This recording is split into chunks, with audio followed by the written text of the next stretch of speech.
La clé du mystère sur Fréquence Évasion, histoire insolite, recherche et témoignages. Vous écoutez Fréquence Évasion. Dans quelques instants, la clé du mystère. Nous serons en compagnie de Sylvie Simon et nous parlerons du phénomène sectaire. À tout de suite. Réactualisez régulièrement toutes vos applications iPhone et Android sur les sites de Fréquence Évasion Radio et Monte Carlo Azur, fréquenceévasion.com, fréquenceévasion2.com et montecarloazur.com. Fréquence Évasion. Fréquence Évasion. La clé du mystère sur Fréquence Évasion, recherche et témoignages. Sylvie Simon, bonjour et merci d'être avec nous.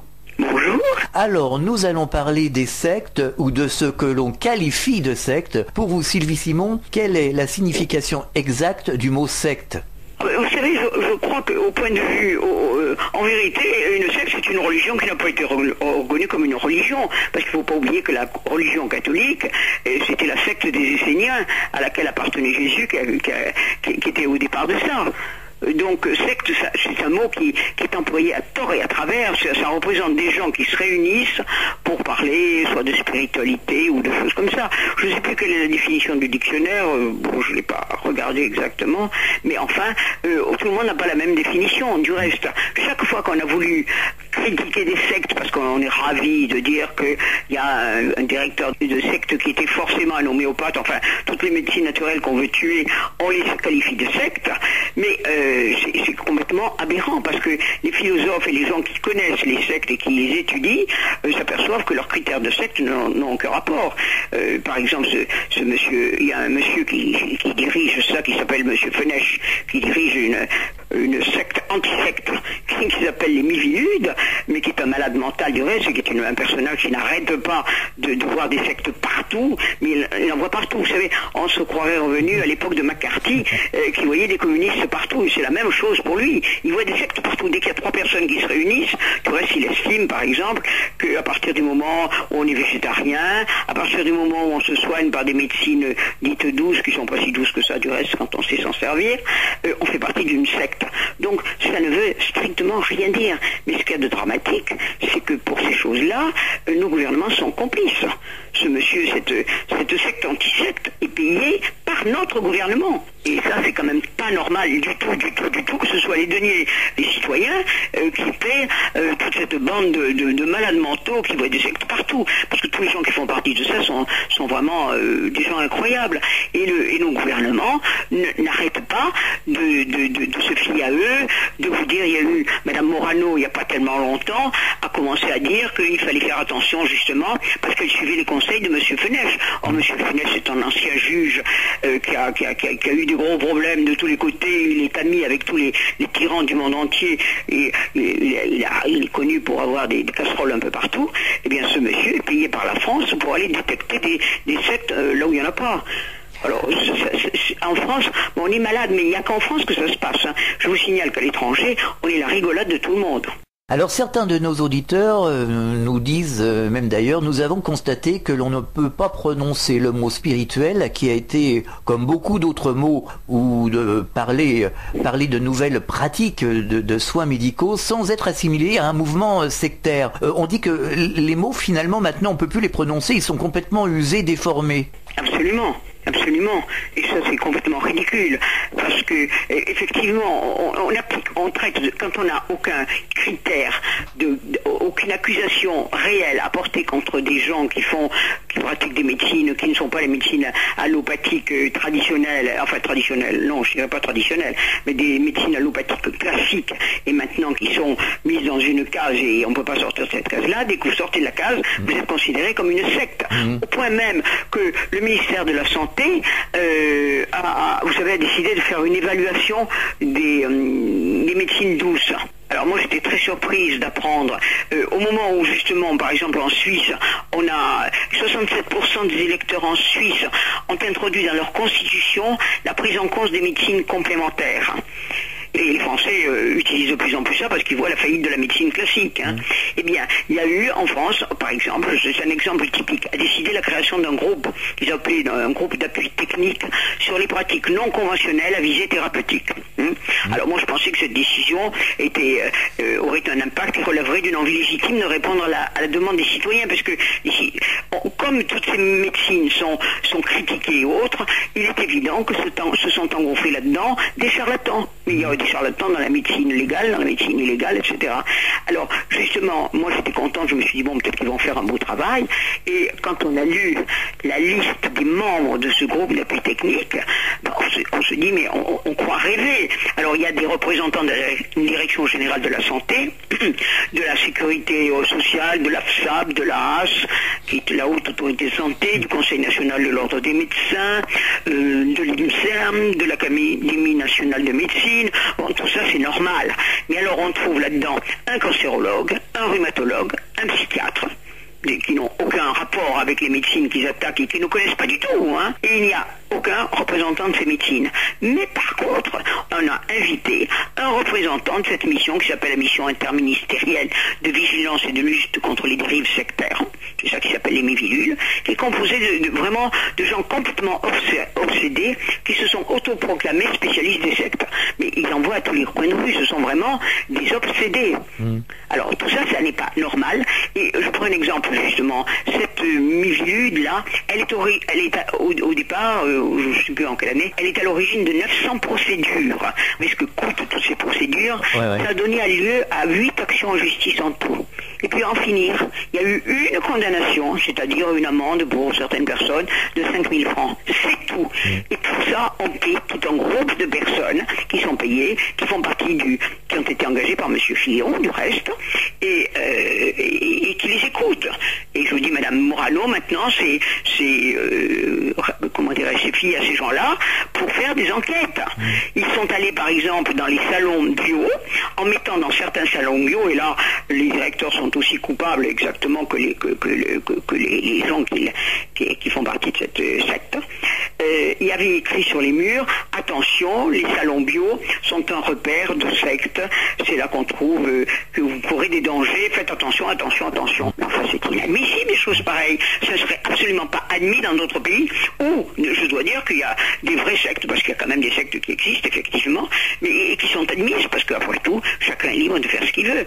Alors qu'on fasse des lois spéciales pour les sectes, et on classe en secte tous les gens qui font des choses qui ne sont pas dans le moule habituel, c'est absolument honteux.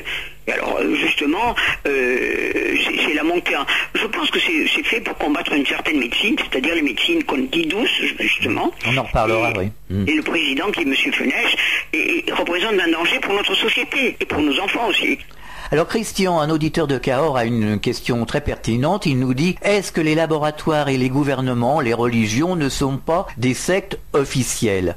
Mais évidemment, mais on sait que la plupart des gouvernements, par exemple, font partie des francs-maçons. Les francs-maçons, c'est une secte. Bon, je n'ai rien contre les francs-maçons et rien que contre les sectes qui ne font pas.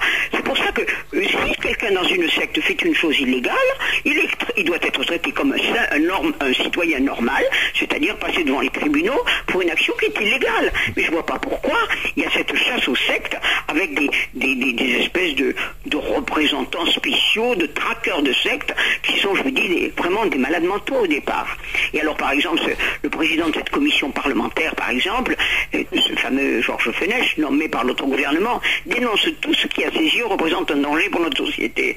Mais qu'est-ce qu'il en sait? Alors, il dit que, par exemple, l'enseignement à domicile est très dangereux, alors qu'on sait que l'enseignement à l'école, pour l'instant, c'est une catastrophe, puisqu'il y en a qui ont le bac et qui ne savent pas écrire sans faire une faute d'orthographe par mot.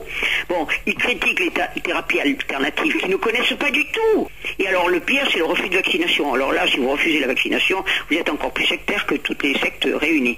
Alors, tout ça, si c'était ce péril qui était à craindre, bon, ce qu'il nous déconseille, si on l'appliquait, nos sociétés se porteraient mieux, nos enfants aussi. Parce que si on vaccinait beaucoup moins, ou pas du tout, évidemment, si on avait le droit de manger ce qu'on veut, et si les enfants étaient instruits par ou ou à la maison, eh bien, du moment qu'ils sont instruits, ça suffit. Je ne vois pas pourquoi il va critiquer tous les parents qui font l'école à la maison parce que ils en ont assez de voir qu'à l'école ils n'apprennent pas grand-chose.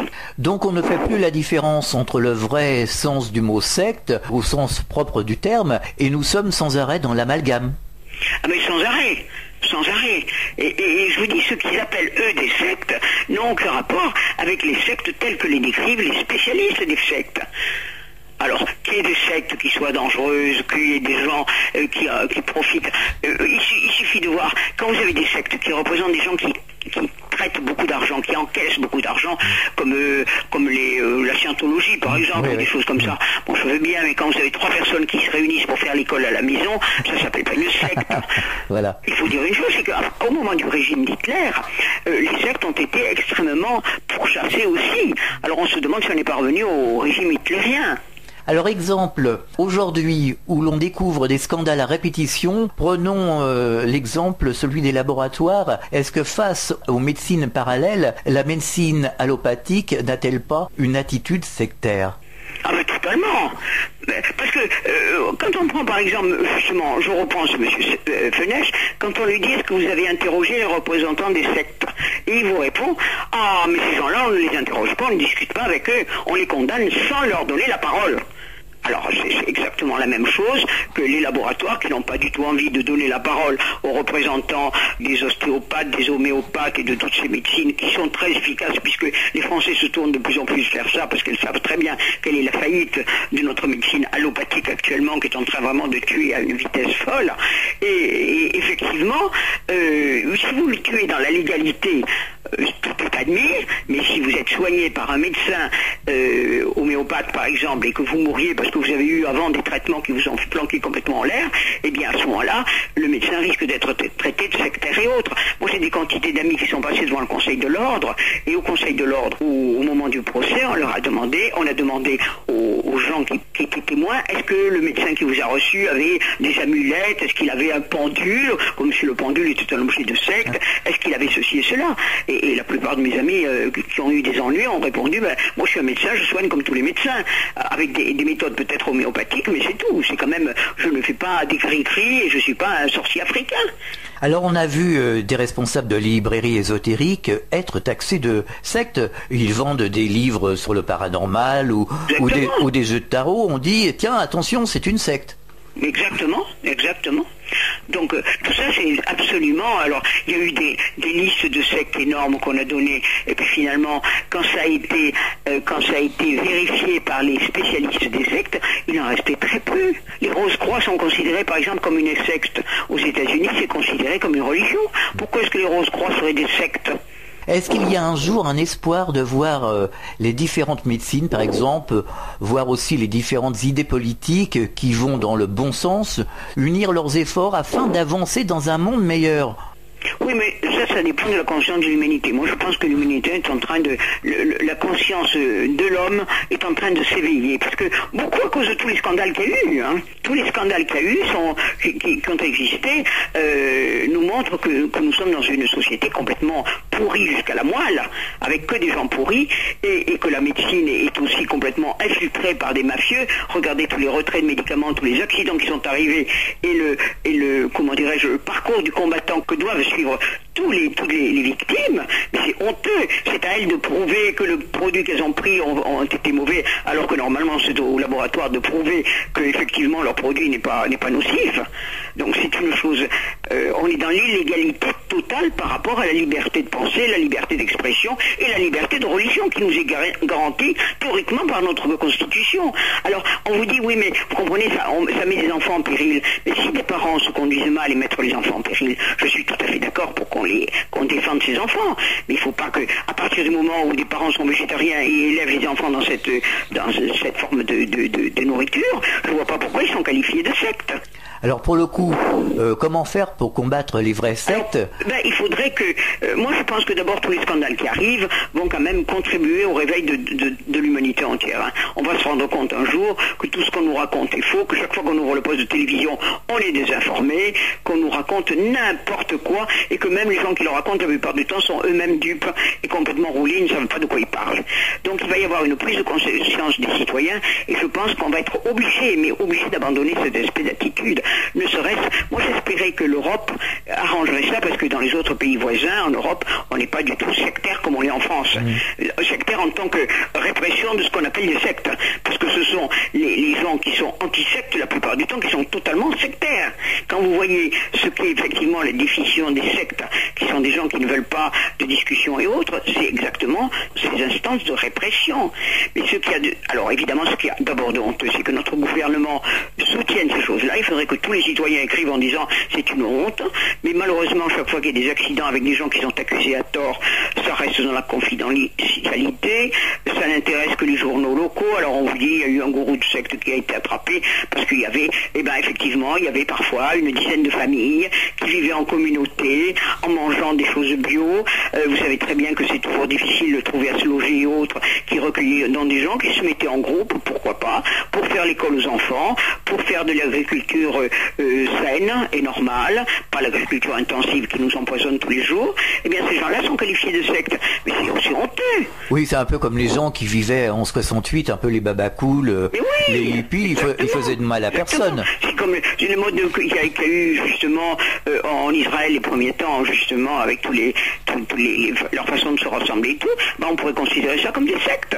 Mais il n'y a qu'en France qu'on a cette espèce de mentalité. Moi, chaque fois que je vais à l'étranger, souvent on me dit « Ah, vous êtes dans le pays de secte, là, mais vous êtes gouverné par des malades mentaux. » On me l'a dit 20 fois dans les pays anglo-saxons où on est quand même un peu plus libre que chez nous. Oui, alors justement, comment ça se passe à l'étranger? Là, on est la risée de tout le monde. Et justement, M. Fenech a osé faire une déclaration en disant « tous les pays n'ont pas la Miviludes et il nous envie beaucoup ».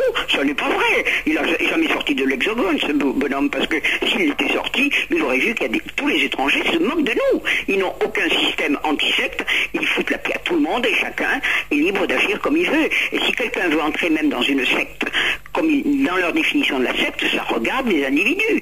Si un enfant en danger, je suis tout à fait d'accord, on peut essayer de faire une enquête, mais qu'on n'aille pas empêcher les gens de se nourrir comme ils veulent, de penser comme ils veulent et de croire en ce qu'ils veulent. C'est ça la liberté. Alors on n'a plus la liberté Alors une religion reconnue n'est pas une secte. Alors tous les gens qui vont à la messe le dimanche ne sont pas une secte. Mais si vous allez dans une église de témoins de Jéhovah où vous vous réunissez avec eux, on se considère que vous êtes une secte. C'est vrai qu'ils font un peu de prosélytisme, mais les témoins de Jéhovah n'ont jamais tué personne, justement, que je sache, alors qu'il y a des quantités d'organismes totalement légaux qui tuent des millions de personnes sur la Terre, et ceux-là, ils n'ont jamais d'ennui.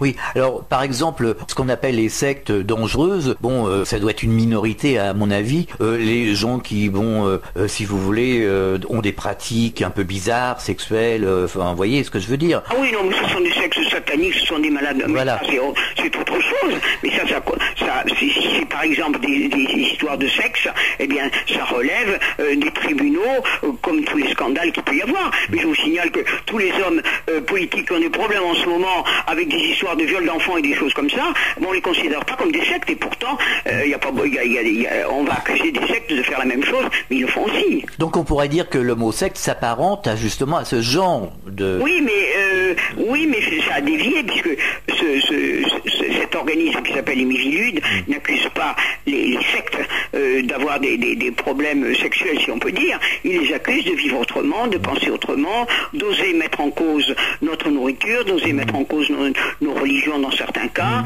Dès qu'on parle de spiritualité, qui n'est pas la spiritualité des églises reconnues, on est une secte. Mais c'est complètement ridicule. Si on veut demain croire à un Dieu qu'on appellera Baba, je sais pas quoi, ou n'importe quoi, c'est le problème de chacun, ça ne regarde pas nos gouvernements, puisqu'on est dans un État laïque qui garantit à chacun l'exercice de ses propres croyances. Alors pourquoi accuser des gens d'avoir des mœurs qui ne sont pas les mêmes que les autres? Je vous dis, mais Jésus faisait partie de la secte des Esséniens. Mais maintenant que le catholicisme a repris le dessus, eh bien, on n'est plus dans une secte quand on est catholique. De même, on n'est pas dans une secte quand on appartient à des églises. Aux États-Unis, par exemple, il y a 360, combien de centaines d'églises différentes. Ben, en France, ce serait considéré comme des sectes. Là-bas, c'est totalement normal. Et ces gens se conduisent très normalement. On parle, par exemple, de la secte des Normands ou des enfin, vous savez, il y en a beaucoup de sectes comme ça aux États-Unis, de sectes au sens pas péjoratif du mot, qui vivent comme on vivait au XVIIe siècle, au XVIIIe siècle, qui refusent le monde moderne. Bon, ils n'ont pas tellement tort parce que le monde moderne, pour l'instant, il est quand même un petit peu, il bat décadent en l'eau. Et donc, dans ces pays-là, on considère que c'est normal. Mais nous, par exemple, les Mormons, on va trouver que ce sont des sectes. Bon, ce sont des gens qui, bon, ils n'ont pas les mœurs que nous avons, d'accord, ils admettent, ils veulent prendre plusieurs femmes. Bon, ça c'est pas très, je suis totalement opposé à ça, mais ça vient de coutumes au XVIIIe siècle, c'est totalement différent, mais ils n'ont jamais tué personne, ces gens-là. Ils vivent tranquillement. Et si une femme veut entrer ou un homme veut entrer dans ces sectes, je vois pas pourquoi on irait le mettre, faire un scandale à ce sujet-là.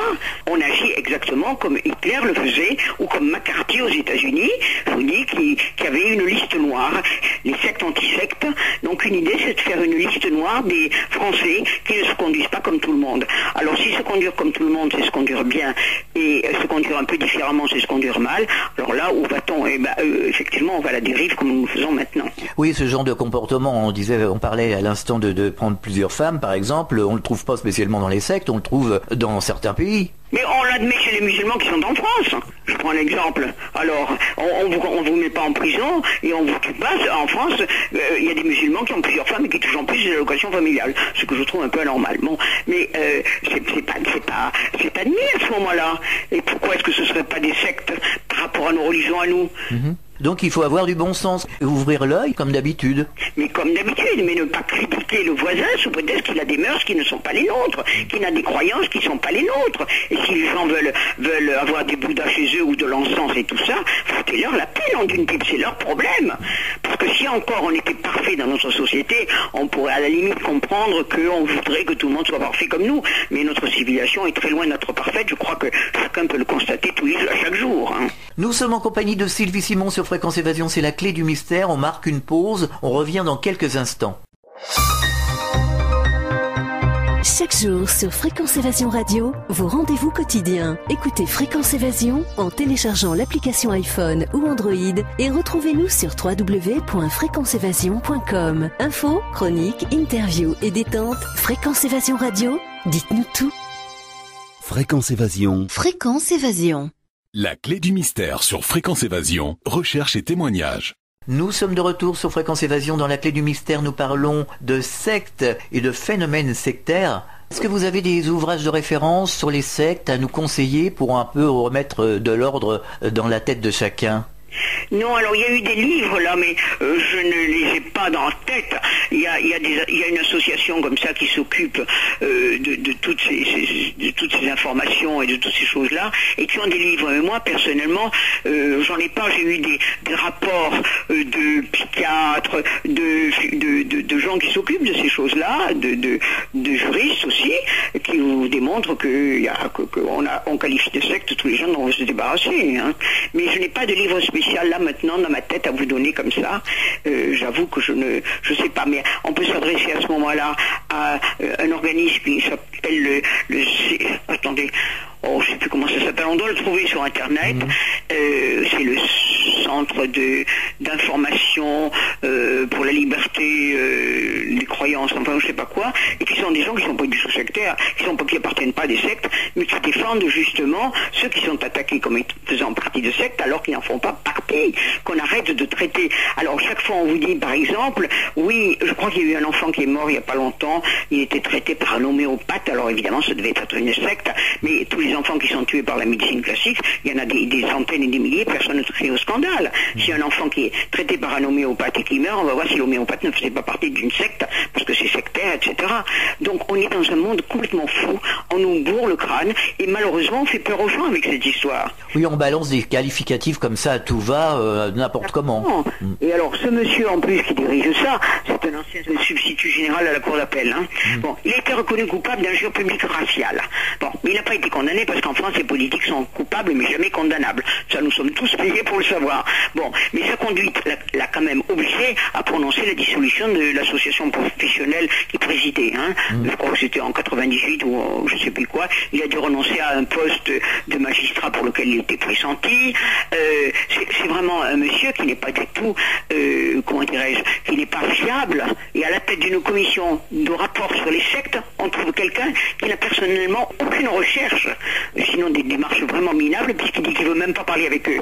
Donc, comment voulez-vous avoir un dialogue si vous ne voulez pas et vous dites je n'ai pas besoin de les écouter. Et puis, il parle comme ça, ex-magistrat, c'est moi qui sais, donc j'ai décidé qu'un tel est une secte, on va les dénoncer au gouvernement. Et ce monsieur qui a trouvé effectivement 900. À une époque, il a trouvé qu'il y avait entre 600 et entre 60 et 80 000 enfants qui étaient en danger en France. Les juges sont arrivés à condamner, je crois, 5 ou 6 familles d'enfants et de façon très légère. Hein. C'était pas des choses graves. Et il prononce le chiffre de 80 000 et notre gouvernement lui fait confiance. Enfin, c'est honteux. Alors ça, le gouvernement, je ne parle pas ni de gauche ni de droite, parce que dans ce mouvement anti-secte, il y a des gens de gauche, des gens de droite, des gens du milieu, il y a toutes sortes de politiciens. Hein. Bien sûr. Donc c'est pas de donner à un parti politique, c'est tous les partis politiques. Et je vous dis, je crois que oui, quand il avait donné cet exemple de 80 000 enfants, et on vous dit sans arrêt, il y a des milliers d'enfants dans des sectes. Et après une enquête qui a été faite très sérieusement, après 2 ans de recherche, on a trouvé 8 cas qualifiés de suspects et incertains.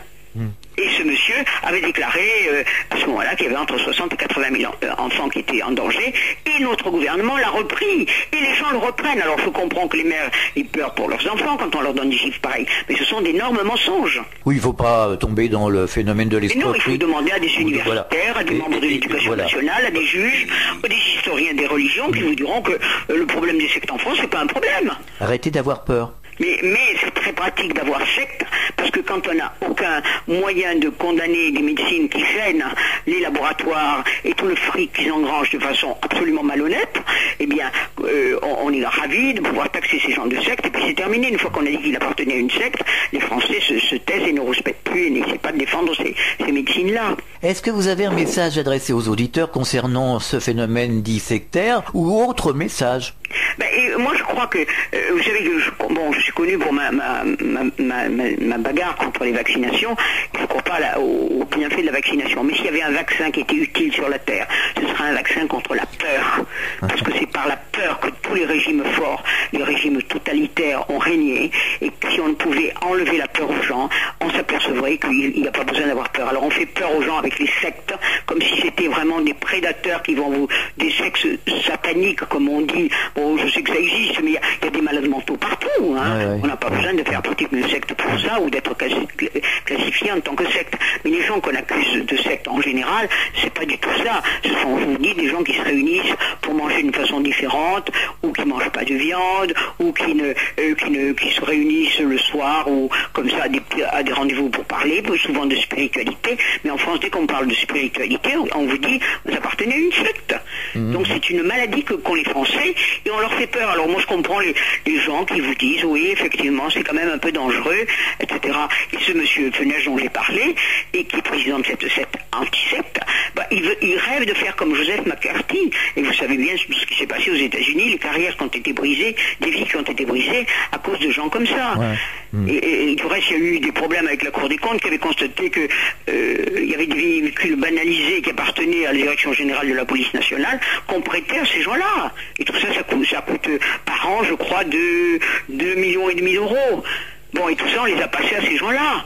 Ils ont pris des véhicules, il y a eu plusieurs milliers de véhicules qui ont été utilisés par eux pour faire des enquêtes, qui n'ont ramené que très peu de cas, comme je vous l'ai dit, des chiffres qui sont très très bas. Alors, tous ces gens-là ont des voitures en permanence, sont salariés par nos gouvernements, et comme il y a pas mal de membres, moi j'ai assisté comme ça à des gens qui ont un jour envahi un magasin d'alimentation bio, qui avait une affiche pour montrer qu'il y avait, je crois, un truc de méditation ou enfin une séance comme ça. Eh bien, ils sont arrivés. J'ai vu une femme hystérique qui est entrée dans le magasin, qui a arraché l'affiche et elle a commencé à insulter la patronne de la boutique en lui disant: Madame, vous faites partie de secte, vous n'avez pas le droit de mettre des affiches comme ça chez vous. Mais alors, mais attendez, on est dans un pays totalitaire ou quoi? C'est une république bananière dans laquelle on fait ça, pas dans un pays comme la France qui se dit défenseur des libertés. C'est un peu fou, oui. Mais oui, non, mais quand si les gens le savaient, et alors il y a eu à une époque justement le Conseil de l'ordre, je crois que c'est en Haute-Savoie ou quelque part par là, qui avait dit qu'on a entrepris une étude avec toujours cette mission interministérielle de vigilance et de lutte contre la dérive sectaire, et qui a condamné les fleurs de bac. En disant que, vous savez que bon, les fleurs de bac, je pense que tous vos auditeurs connaissent, expliquez. C'est un traitement par les plantes, oui. De l'appréhension, de la peur, etc. Ces élixirs, disait-il, sont susceptibles de répondre à la définition du médicament. Donc, puisque ça répond à un médicament, alors qu'ils se disent jamais être un médicament, comme ils n'ont pas d'autorisation de le mettre sur le marché, on a voulu les interdire. Et le Conseil de l'ordre des médecins s'est fait le porteur des ragots de cette association, les Miviludes, en fait cette chose ministérielle, qui disait que justement ça avait été inventé par un gourou de secte. Or le docteur Edward Bach, qui a découvert les fleurs de Bach, était un médecin anglais qui était biologiste et pas un charlatan, vous voyez. Oui, en effet. Mais oui, alors, les fleurs de Bach, du moment où vous prenez les fleurs de Bach, vous faites partie d'une secte. Mais enfin, ce monsieur Edouard Bach était vraiment, je vous dis, un médecin très coté, très, très réputé et très savant. Il est considéré comme un gourou de secte parce qu'il a eu l'idée de faire ces fleurs qui vous aident à mieux respirer, à mettre mieux, et qui vous mettent en état c'est pas du tout une drogue. Du tout, ça vous apaise comme le tilleul ou des choses comme ça. On va bientôt interdire, vous savez qu'on a essayé d'interdire le millepertuis, et on va bientôt interdire le tilleul parce que ça peut vous droguer et vous aider à dormir la nuit, donc c'est une drogue, etc., etc.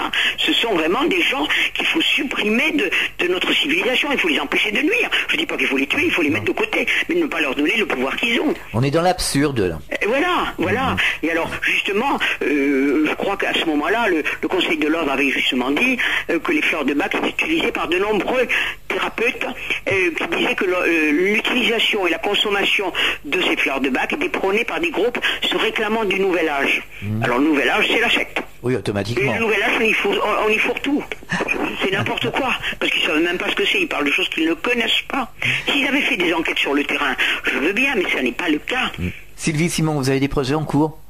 Oui, plusieurs, mais là pour l'instant ils ne sont pas encore, mais ce sont toujours des livres sur la médecine pour montrer qu'il y a d'autres médecines, d'autres moyens de se soigner que la médecine actuelle, qui est en train qui n'a rien compris à rien et qui considère l'homme comme une machine, et chaque fois qu'il y a une pièce détachée qui ne va pas, on l'enlève et on en met une autre à la place.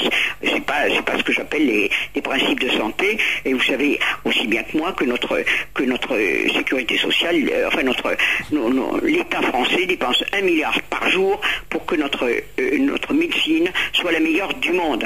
Or, nous ne sommes pas du tout dans les meilleurs du monde dans le classement, loin de là, et notre système de santé est totalement périclite. Les gens sont de plus en plus malades, ils meurent de plus en plus jeunes. Moi, cette semaine, j'ai appris la mort de 4 personnes à cause du cancer qui était soigné dans les hôpitaux, et les gens sont morts, mais si ces gens étaient allés voir un médecin homéopathe, il est évident que le médecin aurait eu des ennuis, parce que vous n'avez pas le droit de guérir autrement. Vous pouvez tuer légalement, mais vous ne pouvez pas guérir illégalement.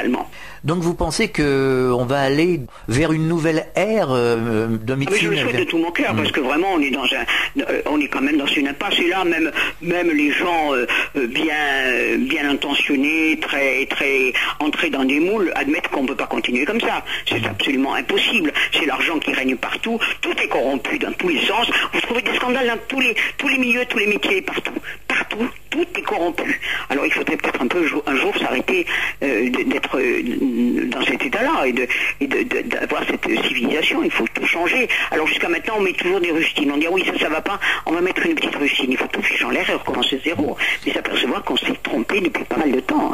Sylvie Simon, merci d'avoir participé à cette émission sur cette antenne. À très bientôt. Eh bien, merci à vous et à très bientôt. Fréquence Évasion.